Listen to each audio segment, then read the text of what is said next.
Sa Good Vibes, isa sa mga ginakatuan karon nga Christmas season sa sur nga bahis ng probinsya amo ang Bantayan Park sa syudad sa Bago. Napuno sang Christmas lights ang puno sa mga Acacia nga naghatag pagisang dugang nga kasanag sa lugar. May report si Romeo Subaldo. Pagsampot mo pa lang sa Bantayan Park sa Bago City, mga nagabanaag nga Christmas lights ang masugata sa imo. Sa mismo sulod sa park, mabatsaga na gid ang espiritu sang Pasko bangod sa napuno sa mga Christmas lights ang mga puno sang Acacia. Halos ang bilog nga stretch sa park na palibutan sang uniform nga colors and Christmas lights. May mga pamilya nga nagalagaw upod ang mga kabataan.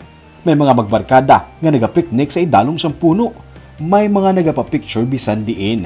Para sa iban, venue ini para mag-TikTok bangod sang matahom nga background sa video. Agaw atensyon ang ini nga gazebo nga amo lang ang may colored nga lights.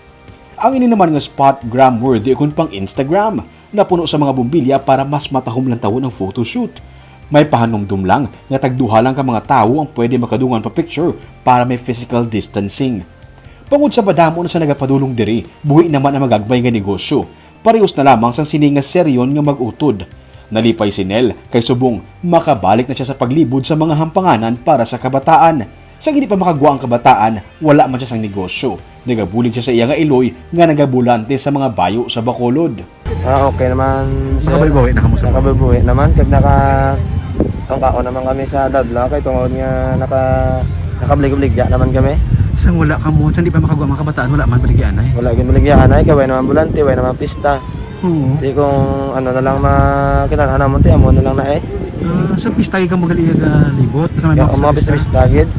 Ang yamangod nga grade 12 nga si Nilo, naga-eskwela kun aga, nagalibod man kung gabi. Bain ka eskwela ba ano nga Grade 12. grade 12. Ti sa mo pila na sa buminga gabi, pila na baligya mo. Yung kami na binta man. Damo naman Ay mga 500 600. sa buong gabi. Oh. Pati ang mga kalanaan sa kilid sang Bantayan Park, amat-amat na nga nagakabuhi ang negosyo.